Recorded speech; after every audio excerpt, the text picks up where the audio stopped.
본문으로 하나님의 도움의 손길이라는 제목으로 함께 하나님 말씀을 나누겠습니다. 본문부터 이제 다윗이 본격적으로 모든 사람으로도 격리되어 도피 생활을 시작하는 내용이 소개되고 있습니다. 이때의 다윗의 나이가 아마 한 20살쯤 되었을 것이라 추측을 합니다.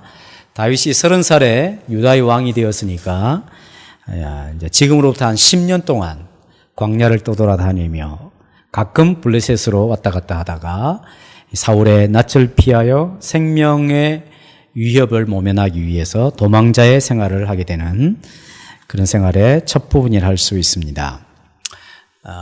누구나 다 그렇듯이 이런 어려움을 겪게 되었을 때 다윗은 자기에게 있어서 가장 안전한 곳이 어딜까 생각했을 것입니다. 그것이 바로 높 땅이었습니다.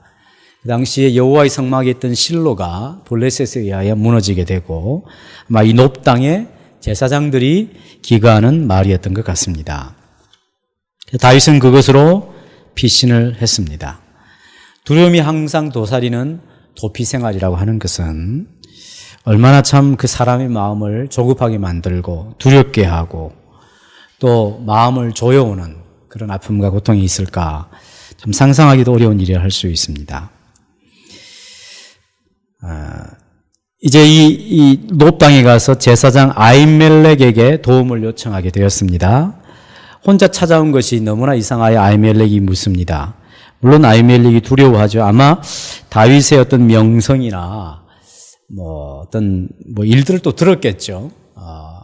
아히멜렉도 기가 있기 때문에 사울이 다윗을 죽이려고 하는 그런 이야기를 들었을 가능성이 있습니다. 그 당사자가 자기에게 왔으니까 두려울 만도 하겠죠. 어쨌든 놀라서 묻습니다. 어떻게 혼자 왔느냐? 아마 다윗이 혼자 찾아왔던 것 같습니다. 그래서 다윗이 거짓말을 하죠. 왕이 특별하게 특명으로 나에게 명령을 받은 것이 있어서 내가 비밀 중에 그 작전을 수행하는 중이다. 내 수하의 소년들이 지금 어떤 곳에 이미 이르기로 했는데 내가 거기서 만나기로 하였다고. 혹시 여기에 우리가 먹을 빵이 없느냐? 한 빵 5덩이나 또 그 외에 있으면 달라 요청을 하죠. 아히멜렉 제사장은 일반 빵은 없지만 제사장이 먹는 거룩한 빵은 있는데 마침 이제 이 빵을 이제 진설하게 떡으로 되어 있습니다만은 하나님 앞에 진설하게 될 때 따뜻한 따끈따끈한 빵을 그 다음에 진설하고 이미 있던 빵은 물려내는데 그 빵이 있다라고 이야기를 해주는 것입니다. 그런데 이제 단지 이것을 먹을 때는 거룩한 제사장만 먹을 수 있지만 혹시 너희 소년들이 깨끗하냐, 특히 깨끗하냐를 이제 여자하고 관계를 맺었느냐 안 맺었느냐로 아마 따졌던 것 같습니다. 다윗이 말하기를 우리가 이미 사울왕을 떠난 지 3일이 되었고 그렇게 할지라도 깨끗하다면 지금 벌써 우리가 이렇게 떠난 지 오래되었기 때문에 여자를 가까이도 할 수 없기 때문에 우리가 성결한 것이 분명하다. 그래서 그 빵을 받아서 소년들과 함께 먹었다는 그런 이야기겠죠. 중요한 것은 이 아히멜렉이 율법의 문자에 매이지 않는 그런 태도를 가지고 있더라는 것입니다. 율법에는 거룩한 제사장들만 먹을 수가 있습니다. 이 빵을. 그런데 아히멜렉이 그것을 생각할 때 이것은 단순한 율법의 문자가 아니라 율법의 정신이 있을 것이다. 더 중요한 이렇게 이야기할 때 율법이 가리키고 있는 정신, 그것을 생각을 하게 된 것이죠. 그것은 바로 모든 율법이 지향하는 바 사랑을 행하고 선을 행하는 그런 율법의 정신을 더 중요하게 해석을 했던 것 같습니다. 그러니까 거룩한 제사장들만 먹을 수 있는 빵을 다윗이 지금 그 몰골을 보니까 이 빵이 없으면 굉장히 어려운 지경에 처해 있을 것 같습니다. 자기뿐만 아니라 자기를 따르는 소년들도. 그래서 사람을 일단 살리는 것이 중요하다.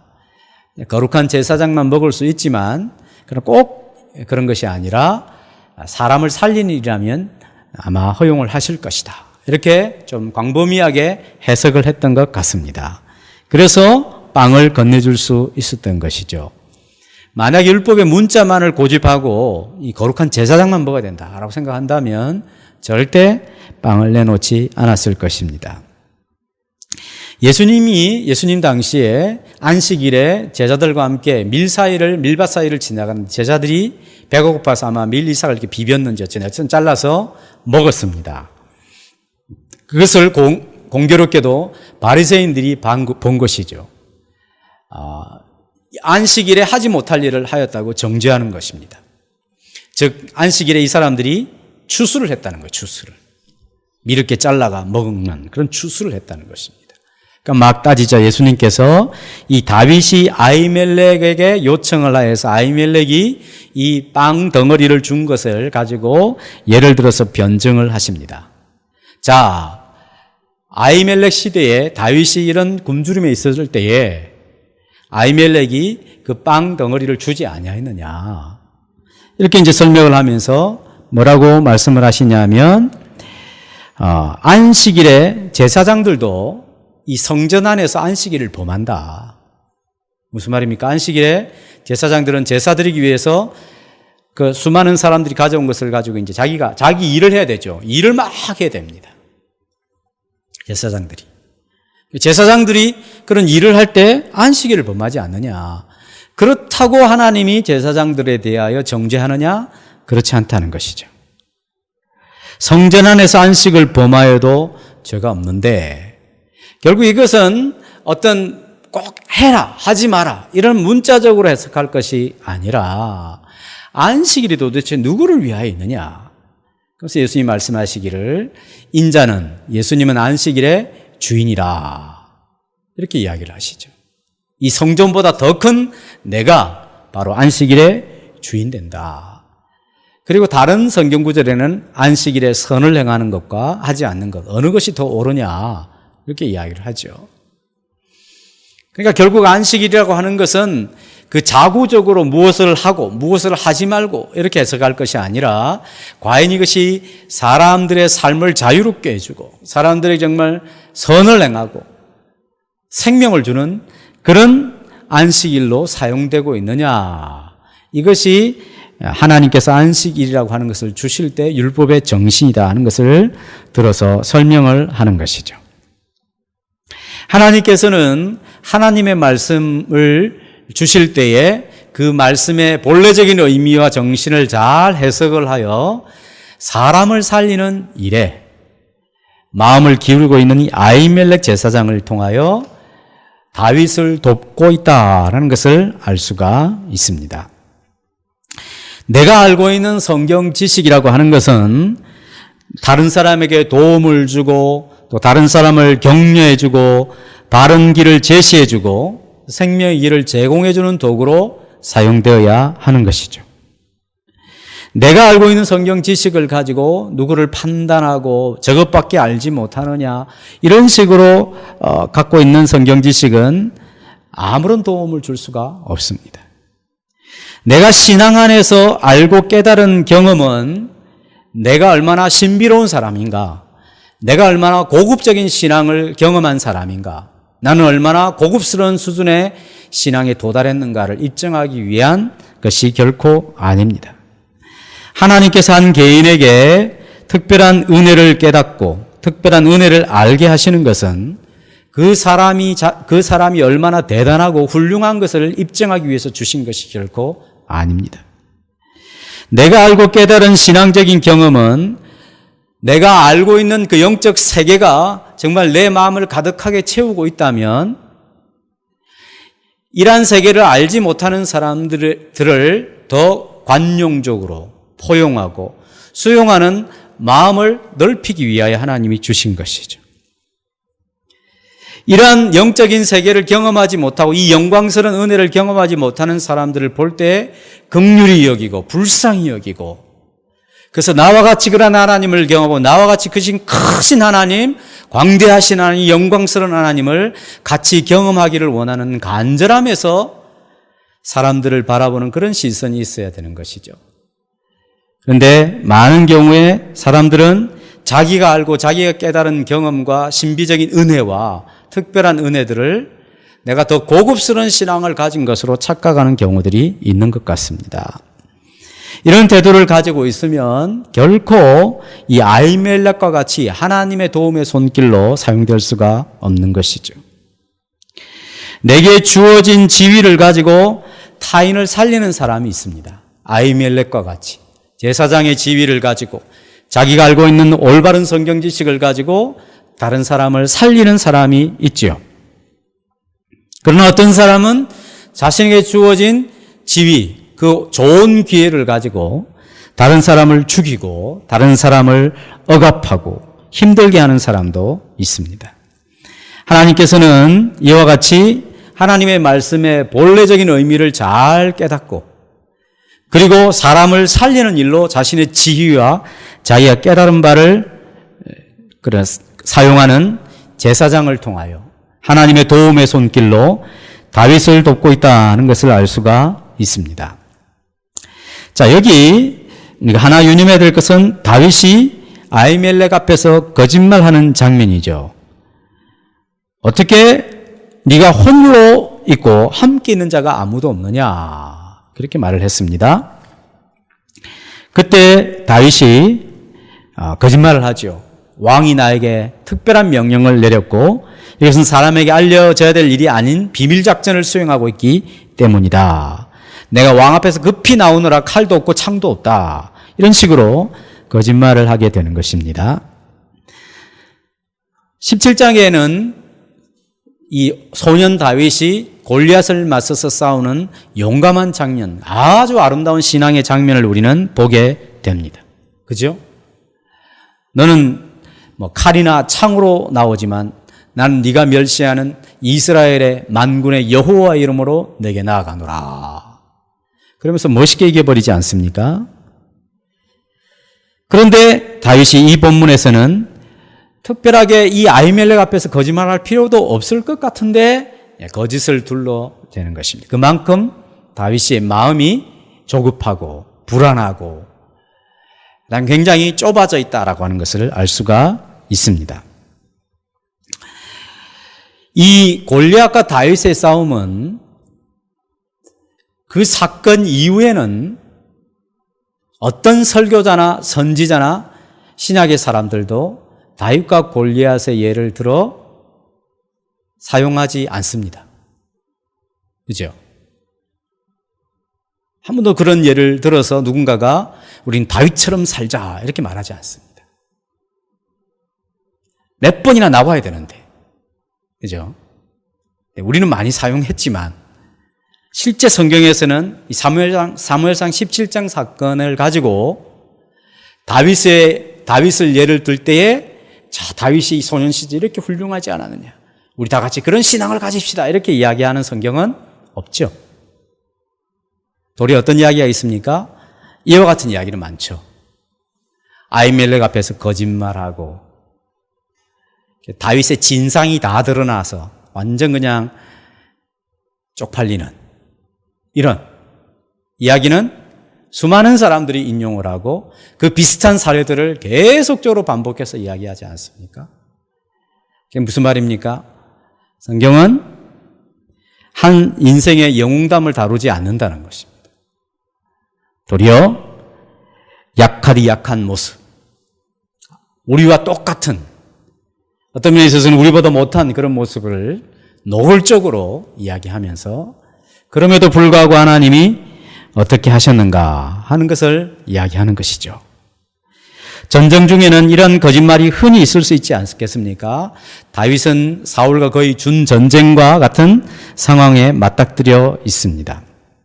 그렇지만 이 사무엘상 기자가 이런 일들을 기록하는 것은 다른 면을 한번 이야기하고 싶은 부분이 있다 하는 것입니다. 그것은 뭐냐 하면 믿음이라고 하는 것은 어떤 과거의 영광에 머무르지 않는다는 것입니다. 소년 다윗이 골리앗을 무찔렀던 그런 신앙이 막 시간이 지날수록 점점 커져가고 점점 커져서 그리고 누구도 근접할 수 없는 사람이 되었더라. 성경은 그렇게 기술하지 않더라는 것입니다.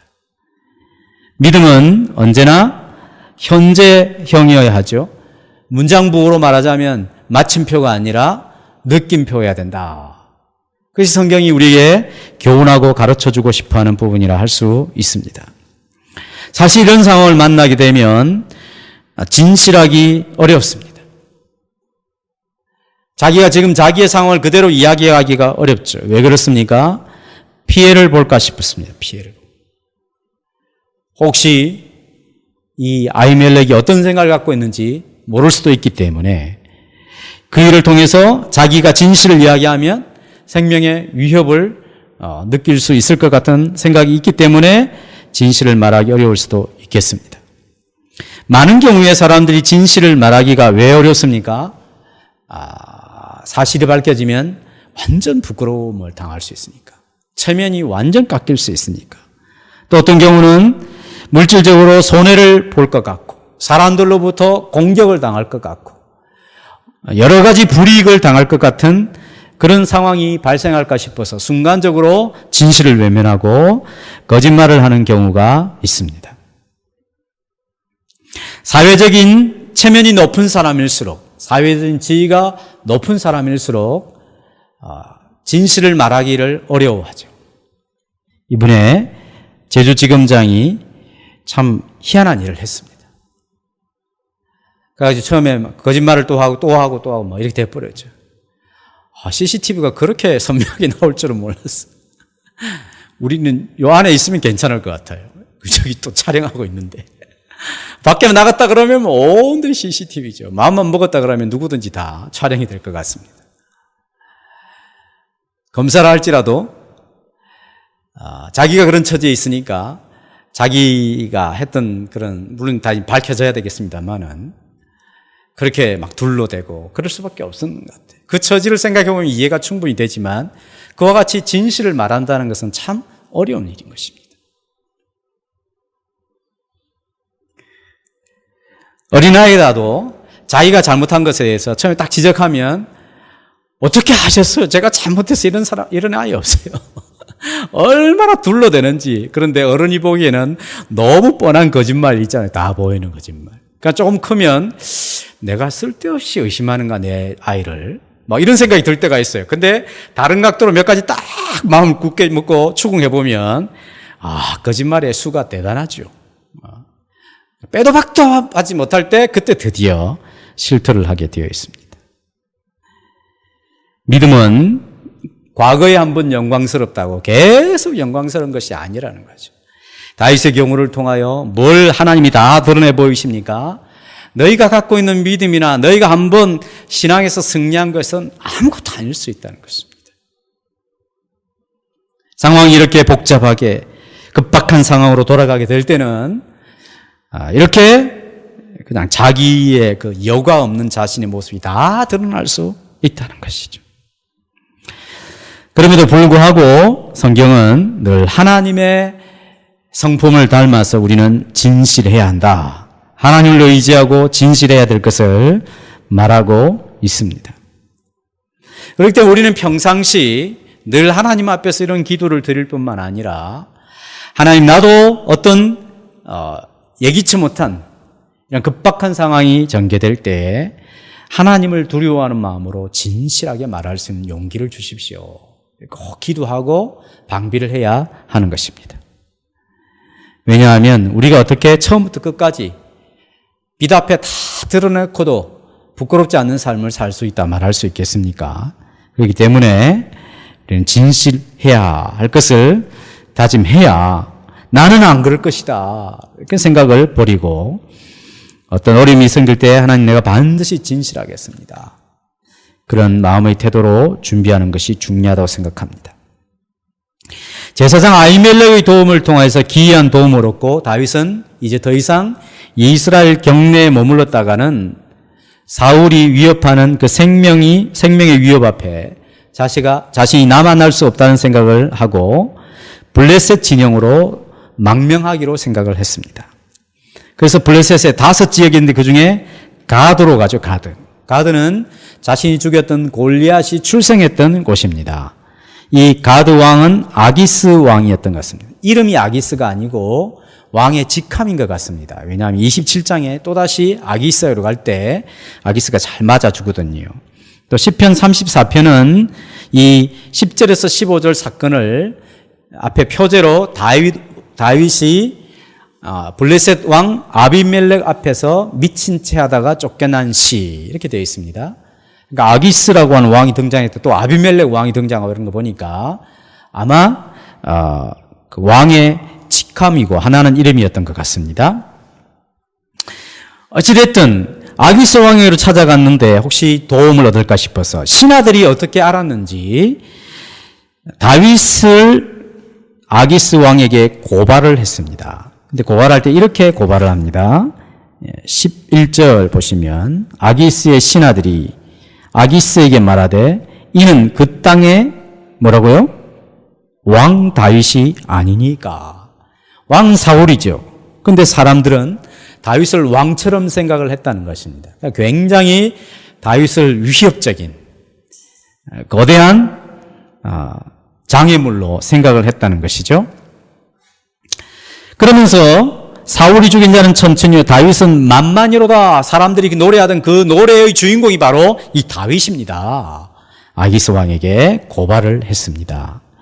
노래라고 하는 것은 언제나 힘이 넘치죠. 이것은 이스라엘 안에서 여인들이 불렀던 작사 작곡했던 노래였는데 어느새 국경을 넘어서서 통신시설도 그렇게 마땅치 않았던 때에 이 블레셋 사람들도 이 노래를 알고 있는 거예요.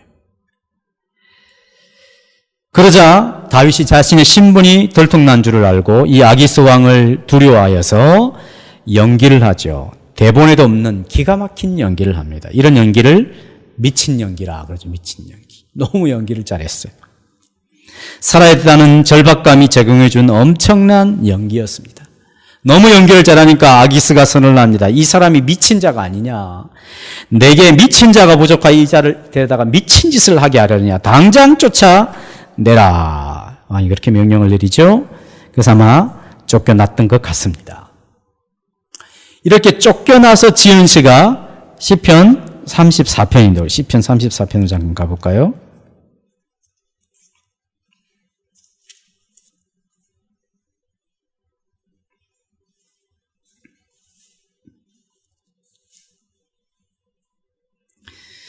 예, 34편 다윗이 아비멜렉 앞에서 미친 채 하다가 쫓겨나서 지은 시. 명백하게 이 시를 지은 배경을 이야기하는 것이죠.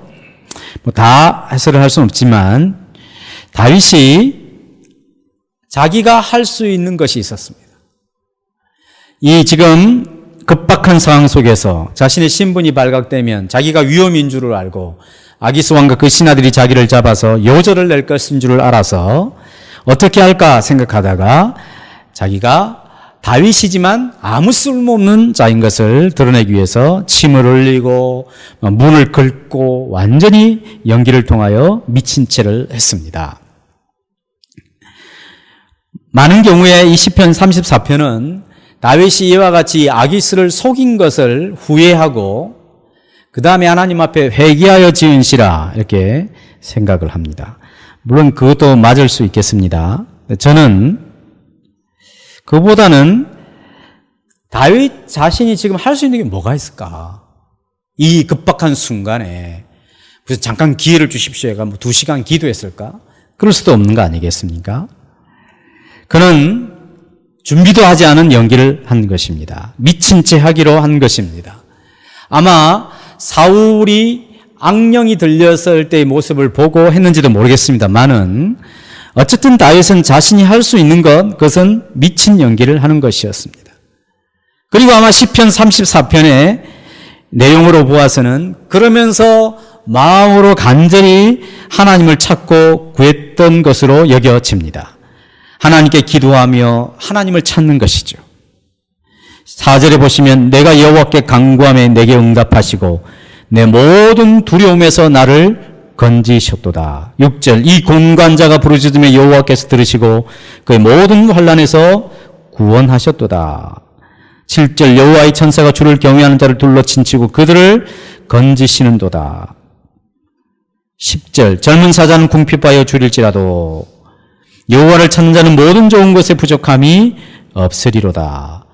그러니까 이 짧은 시간에 그가 할 수 있는 모든 것을 하면서도 동시에 하나님을 간절히 구하며 하나님의 도움을 의지하지 않았을까 하는 생각을 하게 됩니다. 이 아기스를 속이는 일을 통하여서 무슨 자기가 물질적인 이익을 취하고 그 사람을 괴롭히기 위하여 막 일부러 막 눈속임하고 그랬던 것이 아니라 단지 생명을 건지기 위하여 자신이 할 수 있는 최선의 것을 하는데 그것은 그저 미친 연기였습니다. 그리고 하나님의 도움을 전적으로 구하는 것이죠. 그리고 이 일을 통하여 풀려나게 되었을 때에 하나님이 자기를 도와주셨구나. 자기의 기도에 응답을 해주셨구나. 그 사실을 알게 된 것입니다. 그리고 1절에 있는 것처럼 2절에 내 영혼이 여호와를 자랑하리니 공관자들이 듣고 이를 듣고 기뻐하리로다. 하나님께서 자신을 이 어려운 처지에서 건져주셨음을 인하여 자랑하게 되었을 때 공관자들이 듣고 기뻐하더라 하는 것입니다. 하나님을 자랑하는 것이죠. 하나님이 이 어려운 중에 자기를 구원하셨음을 자랑하는 것입니다. 하나님 자랑이 아닌 것은 헛된 자랑이 될 가능성이 많습니다. 헛된 자랑은 사람들에게 두 가지를 자극하죠. 하나는 쓸데없는 욕심을 자극하는 경우들이 있습니다. 이 세상에서 우리가 손으로 취할 수 있는, 눈으로 볼 수 있는, 우리의 것으로 소유할 수 있는 것을 막 자랑하다 보면 사람들의 욕심을 막 자극하게 되는 것이죠. 또 다른 면은 뭐냐 하면 서로 경쟁심을 부추기는 그런 동기가 될 수 있는 것이죠. 순전한 하나님 자랑, 자신은 아무것도 아니고 하나님을 드러내고 그렇게 했을 때는 공관자들이 듣고 기뻐할 수 있지만 헛된 자랑이 되게 되면 욕심을 부추기거나 또 서로 헛된 경쟁심을 유발시켜서 교회와 공동체를 어지럽힐 수가 있는 것입니다. 그래서 우리가 어떤 신앙의 간증을 할 때나 하나님이 자기 기도에 응답을 해주셨을 때도 깊게 생각을 해야 되는 것이죠. 깊게. 누구에게나 다 적용될 수 있는, 그래서 누구나 들어도 하나님을 사모하고 자기를 죽이고 하나님을 의지하게 만드는 그런 간증인가 아닌가를 늘 점검해야 되는 것입니다. 괜히 간증해가지고 욕심이 막 더 생겨나게 만들고 괜히 자기에게 일어난 어떤 하나님의 은혜를 이야기해서 자기는 은혜라고 생각하지만 듣는 사람들이 막 헛된 경쟁심이 막 이렇게 세워지고 그렇게 하는 것이지 아닌지를 항상 점검을 해야 하는 것입니다. 공고한 자들, 미천한 자들, 겸손한 자들이 듣고 기뻐할 수 있는 그런 하나님 자랑이어야 하는 것이죠. 다윗은 이러한 일들을 통하여 자신이 부족함이 없는 생애를 살고 있구나 하는 것을 고백합니다. 아까 읽었던 10절에도 보면 젊은 사자는 궁핍하여 줄일지어다 여호와를 찾는 자는 모든 좋은 것에 부족함이 없으리로다. 부족함이 없는 생애. 어찌 보면 다윗은 미친 채 해서라도 목숨을 연명해야 되는 참 비참한 처지에 있습니다. 그런데 그가 여호와를 경험함으로 말미암아 뭐라 해야 나는 부족함이 없다. 지금 왕이 되어서 하는 말이 아니에요. 미친 채 하다가 쫓겨나서 지금 쫓겨나 있는 거예요. 겨우 연명을 하고 나서 나는 정말 부족함이 없는 생이구나. 그 고백을 하는 것이죠. 재산이 있습니까? 그렇다고 지금 자신의 생명의 안전이 보장이 되어 있습니까? 그리고 먹을 것이라도 제대로 있겠습니까? 언제 이 도망자의 신세가 그칠지 알 수 없는 그런 어려운 처지에 있습니다. 곳곳에서 보는 눈들이 있어요. 듣는 귀가 있습니다. 고발하려고 하는 사람들이 있는 것이죠. 왕은 여전히 군사들을 동원하여 자신의 생명을 압박해오고 있는 그런 실정입니다. 그럼에도 불구하고 이 어려운 사정을 통하여서 다윗이 하나님을 경험하게 되었을 때 젊은 사자는 궁핍하여 죽는 일이 없죠. 줄이는 일이 없습니다.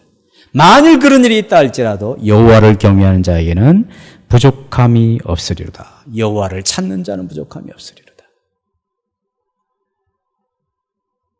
다윗은 참으로 비참한 처지에 정말 자신의 모든 자존심을 다 내려놓으며 목숨 한 번 연명해 보려고 자기가 할 수 있는 것을 하면서 하나님을 구했을 때에 하나님께서 자기를 도와주시고 자기를 구원해 주신다는 사실을 알았습니다.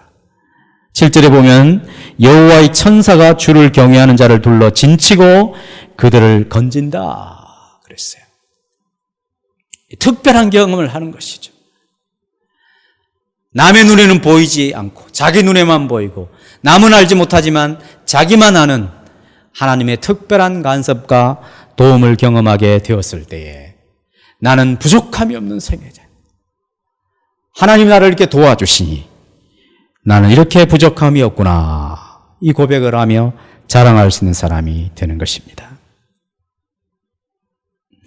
하나님께서는 다윗이 급박한 상황 속에서 그가 할 수 있는 최선, 그리고 그가 하나님을 그 상황에서 전적으로 바라보며 도움을 구할 때 하나님께서 다윗이 얘기하지 못한 그런 방법으로 도움의 손길을 펼쳐주신다 하는 사실을 알 수 있습니다. 하나님은 택한 자기 백성을 반드시 돌보아 주십니다. 반드시 하나님의 도움의 손길이 있습니다. 죽을 것 같고 숨이 막힐 것 같습니다. 사방이 다 막혀 있습니다. 어떤 수를 생각해 봐도 아무래도 돌파구가 보이지 않습니다. 그런데 하나님의 도움의 손길이 있습니다. 이런 말을 하는데 왜 왼쪽 가슴이 이렇게 점이 오는지. 아프죠. 온 마음이 그냥 아픕니다. 하나님이 준비해 주신 율법의 문자를 넘어 율법의 정신을 이해하는 아히멜렉과 같은 사람을 하나님이 도구로 사용하셔서 도움의 손길을 나타내실 수 있으십니다. 극한 상황에서 자신이 할 수 있는 최선을 사용하되 하나님의 도움을 구할 때 하나님이 도와주시는 은혜의 손길이 있습니다. 왜 다윗이 소년 시절에 골리앗과 싸운 예는 별로 없고 이렇게 처절한 상태에서 하나님이 도와주시는 이러한 은혜의 손길에 대한 이야기는 굉장히 많이 있을까요? 그것은 바로 우리가 살아가는 삶이 다윗과 같지는 않다 할지라도 이렇게 처절하고 어려운 삶이 많다는 것입니다. 막 늘 이기고 승리하고 모든 백성이 환호해지고 막 영웅이 되고 이런 삶은 거의 없다는 것이죠. 어떤 위기 앞에서 자신이 살아야 될 것 때문에 거짓말할 수밖에 없는 그런 연약함들이 여과 없이 드러나는 그런 상황이 전개될 것입니다. 완전 내 자존심 다 구겨서 지금은 내가 살아야 되겠다. 이것이 최선이다. 하나님 저를 도와주십시오. 이런 상황을 지나가야 될 때도 있을지 모르겠습니다.